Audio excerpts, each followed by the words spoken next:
Hey guys, it's Rob here. We're back again with another subscriber special because you guys keep impressing me more and more with the continued growth of the channel. I'm not going to give a number comparison this time, but just know I really appreciate you guys for the continued support and thank all of you for this milestone. Now for the namesake of the video. I'm going to be going over the major endeavors of Chuck E. Cheese over the past 8 years or so, as I thought it would make for a unique video idea. I want to thank Cowboy Walks for giving me this video idea. To clarify exactly what I'll be talking about, I'll be discussing my thoughts on things such as the 2.0 remodel, the legacy stores, and their spin-off chains, such as Chuck's Arcade. I won't be discussing the more serious topics, as I want to keep that kind of conversation away from this channel, but just know there are serious reasons to dislike the brand. Without further ado, let's get into my thoughts on modern Chuck E. Cheese. The 2.0 remodel began in 2017 as a way to bring Chuck E. Cheese into the 21st century by simplifying the restaurant's aesthetics. This would include the complete removal of most, if not all, older aspects of the restaurant. Where prior remodels would sometimes mix the new remodel together with the older elements, the 2.0 remodel almost never did this kind of mixing, except in the case of refreshes, which kept older booths around. This also included the animatronics, which was the first remodel to remove them on a wide scale. Technically, there was a variant of the 2015 remodel that would also remove the animatronics, but this was only done at a handful of stores. What do I think of these remodels, though? Well, there are aspects of this remodel I like. While I don't think the new exterior design is that good, there are a few stores that I think have shown that it can work. Most notably, the first one, that being the Stone Oak location in San Antonio, Texas. This has a slant at the top of it, and I think it really helps to make this exterior look not only unique, but actually pretty good. The cursive text they used in these earlier remodels also is nicer as well. In most cases, though, these exteriors just don't look that good, with a simplistic logo not looking that great, and I would have preferred they used the 2013 logo instead, since that was probably the best Rockstar logo they had for the exteriors. The interior is probably the biggest issue, though. Does it do its job of making the restaurants look simplified and modern? Yes, but I think that's a big issue with this remodel. Instead of making the restaurant look appealing and like a fun place for kids, instead comes off as both bland and boring, like most of these modern design restaurants are. I'm not gonna lie and act like the Cool Chuck reconfiguration has aged well, because it definitely hasn't with how stuck in the 2000s it is. In comparison, the Operation Thumbchuck remodel has actually aged pretty nicely, and I think most aspects could still work in this day and age if Chuck E. Cheese wanted to go in this direction for the restaurants. I think what makes 2.0 remodel especially unfortunate in this case is that this is supposed to be a place for kids. What kid is going to look at the visual design of these restaurants and be pulled in by it? It would maybe make sense for a more mature audience, but the company has made it quite clear that their target demographic is children.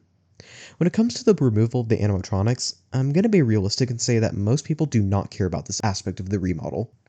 A lot of stores would not take care of their stage, and while this was due to a combination of people not caring, from corporate to the people who worked at the locations to the people who visited the locations, it still stands that this is an aspect that was mainly a concern to superfans, not the general crowd.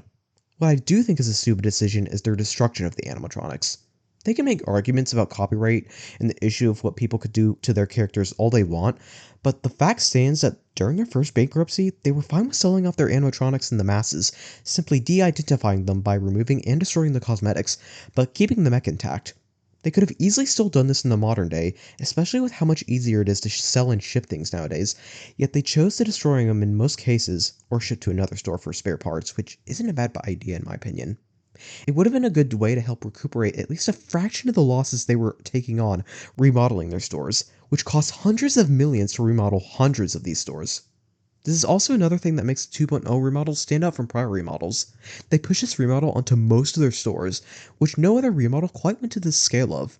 Not only has this caused the destruction of so many pieces of decor and animatronics, but has also contributed to Chuck E. Cheese being financially unstable and losing more money as time goes on. Although animatronics and decor would continue to be destroyed in 2.0 remodels, there would be a slight shift that would begin in 2022, with things such as the rocker stage and its animatronics being shipped back to the Show's Pizza Time distribution center, which handles the distribution of things such as the company's arcade games, plus decor and animatronics. This was only the beginning though. As time went on, multiple other stores would also have some of its contents sent back to SPT, including locations such as Laurel, with their 3 stage being shipped back. This would begin to see effects beginning in late 2023, when Northridge would become the first 2.0 remodel to keep their animatronic stage. Other locations would soon follow, with Nanoit, Hicksville, Pineville, Springfield, and Willowdale all keeping their stages, with them receiving varying levels of the 2.0 remodel, with some receiving older decor or keeping their older decor. Overall, I actually think legacy stores are a cool idea. Keeping the animatronics in a select handful of locations is an idea that I do like, even if they chose to do it way after they should have decided to do it. And in practice, I don't think it's as bad as some people say it is. I would have preferred if they had gone all out and remodeled the stores to an older remodel, but I'm fine with what they did here. I still don't enjoy the 2.0 aspects, but having these stages preserved is something I do think is important. It's clear based on their actions that the company doesn't actually care about preservation. This was probably a desperate move on their part to win some people back, but at the very least, these bots get to live on. I also do think certain retro elements they added back were cool, such as the Retro Thursdays at Nanoit with the older show tape segments, the Retro Zen at Pineville that has all sorts of old pieces that were pretty cool to see in person, and the addition of Laurel's Pizza Can at Pineville. Even Willowdale recently got some older pieces for their retro corner, though I will admit that this is both lacking and not the greatest art they could have chosen. The statue is cool at least. It's also cool that the majority of these shows got their own custom show tapes and have working curtains, though the lack of songs they play normally during a show tape is saddening, with I believe it often being only one or two songs that are being programmed on these show tapes.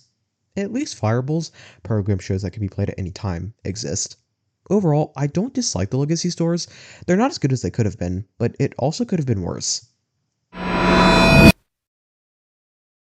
Over the past few years, likely as a result of needing money, Chuck E. Cheese has been rolling out a couple of different spin off chains, with the most notable one being Chuck's Arcade. This originally started as Fun Spot Arcade, and was mainly open between 2023 and 2024, with 2025 marking the start of Chuck's Arcade. By mid 2025, multiple Chuck's Arcades had opened, and any Fun Spot arcades remaining were being converted into Chuck's Arcade. Alongside these, the Chuck E. Cheese in Kansas City, Missouri, the former Peter Piper's Pizza, was converted into a Chuck's Arcade and Pizza, which, as the name implies, also serves pizza. They also have a bunch of older decor, unlike other locations. Starting with my thoughts on Fun Spot Arcade, this was kinda boring. It was a room with white walls painted 2.0 style, filled with arcade games, but just the same kind of stuff you'd find at a Chuck E. Cheese. Chuck's Arcade, on the other hand, is a step up. I'm not going to say it's great or anything, but it definitely was the right move when it came to this type of concept.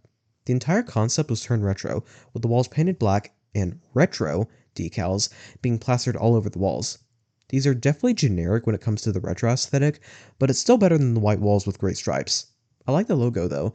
Its shape is reminiscent of the older logos, and using the older design of Chuck is also something I appreciate. The games are also a bit better, with the addition of classic arcade games and even VR games being added into the mix. These are things that are cool to see in arcades, and definitely stand out more than the same types of modern arcade games you see in a Chuck E. Cheese nowadays.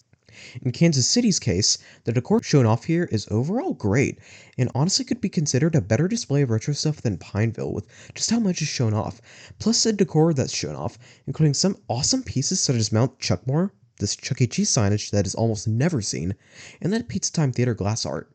Now for a more controversial part of Chuck's Arcade. In each of these locations sits a glass case with a cyberamic animatronic inside. Except these aren't regular cyberamics, they've been modified to be in these poses that aren't normally ever able to be pulled off by them, which I've heard is actually reversible, though don't take my word for that. Either way, while it's cool that they're displaying these animatronics publicly instead of letting them sit inside a warehouse, this really was not the way to do it.